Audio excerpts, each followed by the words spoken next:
પાકિસ્તાનની બોર્ડર નજીક કચ્છની બોટ પલટી, બોર્ડર નજીક બોટ પલટી જતા બીએસએફ દોડતું થયું. પાકિસ્તાનની સીમાને અડીને આવેલા કચ્છના સરહદીય વિસ્તાર લખપતના મુધાન નજીકના ક્રીક વિસ્તારમાં બોટ પલટી જવાની ઘટના બની.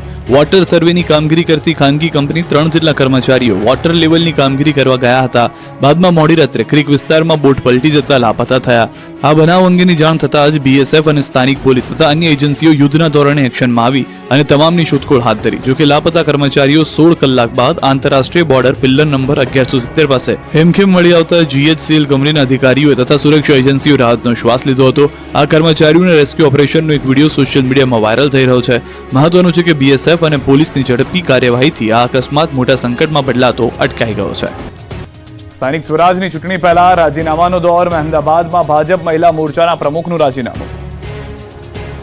અપક્ષ ઉમેદવારને મેન્ડેટ અપાતા ભાજપ નેતાએ રાજીનામું ધરી દીધું. આ સાથે જ સ્થાનિક સ્વરાજની ચૂંટણી પહેલા રાજીનામાનો દોર શરૂ થયો. ખેડા જિલ્લાના મહેમદાવાદ શહેર ભાજપના મહિલા મોરચાના પ્રમુખે પોતાના હોદ્દા પરથી એકાએક રાજીનામું ધરી દેતા રાજકારણમાં ગરમાવો જોવા મળ્યો. ઉલ્લેખનીય છે કે ગીતાબેન ભટ્ટાચાર્ય છેલ્લા 4 વર્ષથી ભાજપમાં પ્રાથમિક સદસ્ય તરીકે કામગીરી કરતા હતા. સાથે તેઓએ મહિલા મોરચાના સોશિયલ મીડિયા કન્વીનર તરીકે પણ જવાબદારી નિભાવી છે. તો ગત 1 વર્ષથી તેઓ ભાજપ મહિલા મોરચાના સક્રિય કાર્યકર્તા હતા, જેને લઈને ગીતાબેને મહેમદાવાદ નગરપાલિકાની ચૂંટણીમાં વોર્ડ નંબર 7માં મેન્ડેટ માંગ્યું હતું. પરંતુ પક્ષ દ્વારા અપક્ષ ઉમેદવારને મેન્ડેટ અપાતા તેઓ નારાજ થયા અને તેમણે પોતાના પદથી રાજીનામું ધરી દીધું.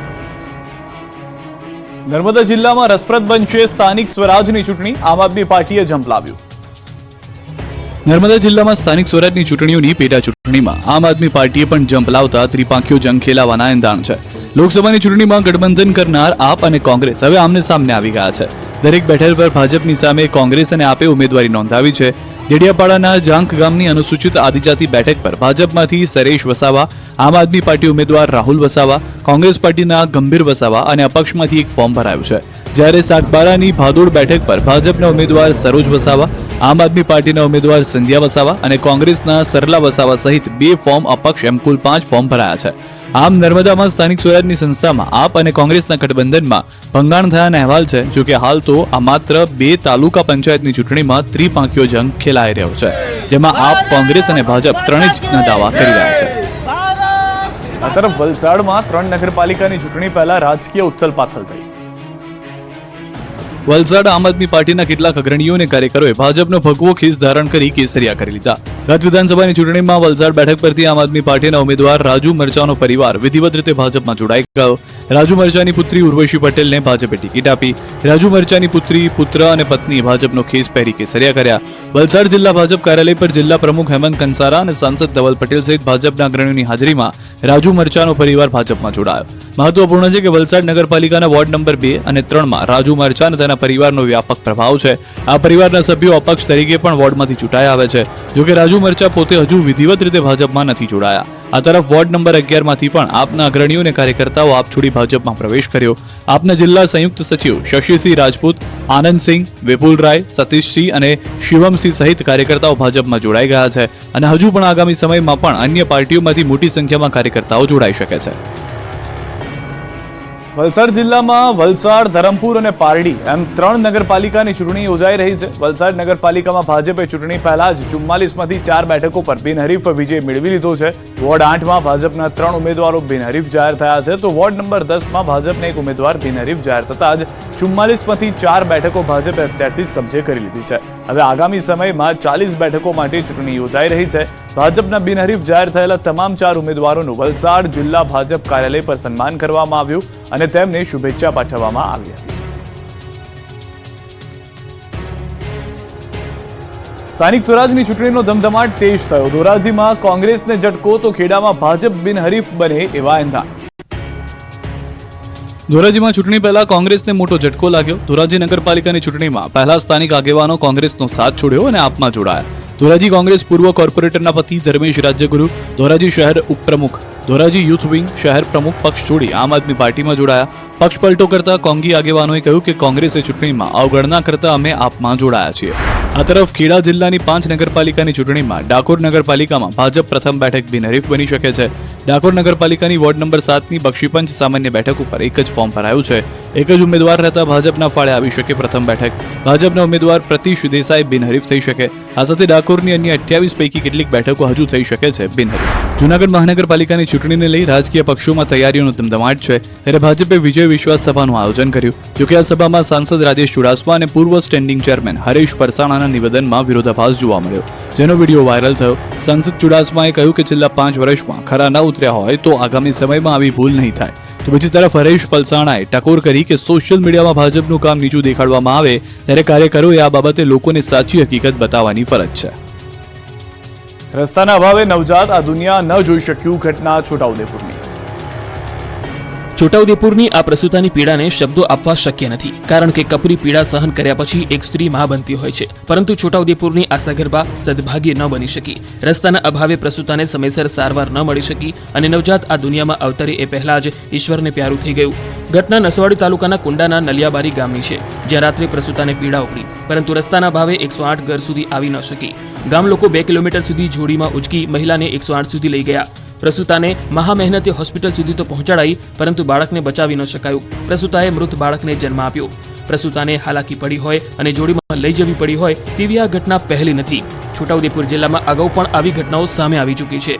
ગામ લોકોએ સારા રસ્તાની માંગણી કરી છે, ત્યારે હવે તંત્ર ક્યારે જાગે છે અને લોકોને રસ્તાઓ ક્યારે મળે છે એ જોવું રહ્યું. તંત્ર પાસે ગામ લોકોને આશા છે કે વહેલી તકે રસ્તો મળે તો કોઈ પ્રસૂતાને પોતાનું વાલસોયું ગુમાવવું ન પડે અને કોઈ નવજાતને પોતાની માતા ન ગુમાવવી પડે.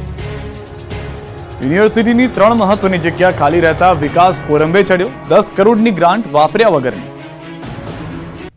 250 કરોડનું વાર્ષિક બજેટ ધરાવતી મહારાજા કૃષ્ણકુમારસિંહજી ભાવનગર યુનિવર્સિટીની 3 મહત્વની અને મુખ્ય ગણાતી કુલપતિ, કુલસચિવ અને પરીક્ષા નિયામકની જગ્યા ઘણા લાંબા સમયથી ખાલી છે અને આ જગ્યાઓ ઇન્ચાર્જના હવાલે ચાલી રહી છે, જેથી મહારાજા કૃષ્ણકુમારસિંહજી ભાવનગર યુનિવર્સિટીનો વિકાસ હાલ ખોરંબે ચડ્યો છે અને ભાવનગરના વિદ્યાર્થીઓને ફરજિયાત અન્ય ખાનગી યુનિવર્સિટીઓમાં અને અન્ય શહેરોમાં ભણવા જવું પડે છે. શૈક્ષણિકની 132 જગ્યા અને બિન શૈક્ષણિકની 60 જેટલી જગ્યા ખાલી છે, જેમાં ઇતિહાસ ભવનમાં એક પણ કાયમી સ્ટાફ નથી, જ્યારે અંગ્રેજી, લાઈફ સાયન્સ અને હિન્દી ભવનમાં માત્ર એક વ્યક્તિનો સ્ટાફ હોવાથી શૈક્ષણિક સ્તર કથળી ગયું છે. તેથી આ વર્ષે તો વિદ્યાર્થીઓના પ્રવેશની સંખ્યા પણ ઓછી જોવા મળી. આ યુનિવર્સિટીમાં કેમ્પસ ઇન્ટરવ્યુ પણ નહીવત છે. યુનિવર્સિટીની રૂસાની 10.53 કરોડની ગ્રાન્ટ વપરાયા વગરની છે. જો તે માર્ચ સુધીમાં વપરાશે નહીં તો વ્યાજ સાથે પરત આપવી પડશે. ભુજમાં બેંક ફ્રોડ ગેંગ પકડાઈ. સાયબર ક્રાઇમ સેલની મોટી કાર્યવાહી. દ્રશ્યોમાં દેખાતી આ ગેંગના કારનામાં ઓછા નથી. 10 રાજ્યોમાં ઓનલાઈન ફ્રોડ કર્યા બાદ આખરે આવી ગયા પોલીસ સકંજામાં. બેંક ફ્રોડના 2 આરોપીઓ ભુજથી ઝડપી લેવામાં આવ્યા છે. આરોપીઓએ ખોટા આધાર કાર્ડ અને પાન કાર્ડના આધારે 55 જેટલા બેંક એકાઉન્ટ ખોલાવ્યા હતા. 17 અલગ અલગ બેંકોમાં ખોલાયેલા ખાતાઓમાં રૂપિયા 21 લાખથી વધુની રકમ જમા થઈ હતી. આરોપીઓએ ખોટા સરનામા સાથે દુકાનો અને નકલી દસ્તાવેજો બનાવી બેંકોને ગેરમાર્ગે દોરી હતી. જોકે લોકલ ક્રાઇમ બ્રાન્ચ અને સાયબર સેલની ટીમે આરોપીઓને પકડવા સફળ ઓપરેશન ચલાવ્યું, જેમાંથી ગેંગના 2 આરોપીઓ ઝડપાઈ ગયા. બેંક કર્મચારીઓની સંડોવણી વિશે પણ તપાસ હાથ ધરાઈ. પાટીદાર અગ્રણીને મળી ધમકી. ઓડિયો ક્લિપ વાયરલ થતા ખળભળાટ. એક અઠવાડિયા બાદ પણ પાટીદાર અગ્રણીઓનો વિવાદ શાંત થવાનું નામ નથી લઈ રહ્યો. હવે પાટીદાર અગ્રણી પરસોત્તમ પીપળિયાને ધમકી આપતો ઓડિયો વાયરલ થયો છે. મહત્વનું છે કે સમૂહ લગ્નમાં જયેશ રાદડિયાના શાબ્દિક પ્રહાર બાદ જયેશ રાદડિયા અને નરેશ પટેલ વચ્ચેનો વિવાદ સામે આવ્યો છે. ત્યારબાદ પરસોત્તમ પીપળિયાએ પણ સોશિયલ મીડિયા દ્વારા આ વિવાદમાં ઝંપલાવ્યું હતું, જેને લઈને પરસોત્તમ પીપળિયાને ધમકીભર્યા ફોન આવતા હોવાને તેમણે આક્ષેપ કર્યો છે. હા બોલો, જવાબ આપો. કેમ કાપી નાખો? મારે હુકામ તમને જવાબ આપો? હું તમને ઓળખતો નથી ને. અરે ઓળખાણ બધું આપું યાર. કેમ તો પછી તો હુકામ જયેશભાઈ વિરુદ્ધ લખો? ભાઈ તો મારી મરજી છે. તમે મારી વિરુદ્ધ લખો ને, તમને કોણ ના પાડે ભાઈ? તો પટેલ મારે સમાજ એક જ તમારે રાજકારણી. વાંચવાની થતી નથી. તમે ગમે એવું હોય ભાઈ, કહું છું. તો ભાઈ તો તમે માપે રહેજો આ બધું લખવામાં. તો પછી જે કાંઈ કરવાનું હોય આપે કરવાની છૂટ છે હો ભાઈ.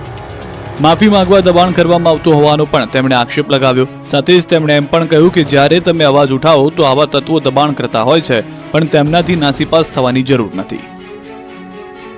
લાંબા સમય બાદ અલંગ શિપયાર્ડમાં લક્ઝુરિયસ ક્રૂઝ ભાંગવા માટે આવ્યું છે.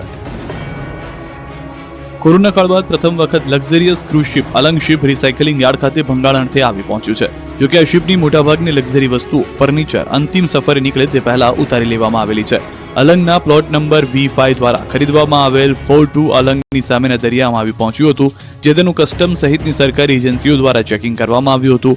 1982માં બનાવવામાં આવેલા 42 જહાજમાં 1664 પેસેન્જર અને 540 ક્રૂ મેમ્બરોનો સમાવેશ કરવા માટેની 724 કેબિનો સામેલ હતી. વર્ષ 2016માં તેનું રિનોવેશન કરવામાં આવ્યું. 215 મીટર લાંબુ અને 33 મીટર પહોળું આ જહાજ મુસાફરોનું આકર્ષણ હતું. તેમાં કુલ 12 માળ આવેલા છે, જે પૈકી 9 માળમાં કેબિનો આવેલી છે. 42 જહાજમાં 2 restaurant, 7 lift, 2 jeep, spa, beauty parlour, swimming pool, basketball, badminton, table tennis, theatre, internet cafe સાથે કોફી હાઉસ, નાઇટ ક્લબ સહિતના આકર્ષણો મોજૂદ હતા. પરંતુ આ જહાજને ભંગાવા માટે મોકલવાનું છેલ્લા 2 વર્ષથી ચર્ચાઈ રહ્યું હતું, તેથી તેમાંથી મોટાભાગની લક્ઝરી વસ્તુઓ ઉતારી લેવામાં આવેલી છે. અલંગમાં કોરોના કાળ અને ત્યારબાદના 6 માસમાં 15 ક્રૂઝ શિપ ભંગાણ માટે આવ્યા હતા. જોકે તે સમયગાળા દરમિયાન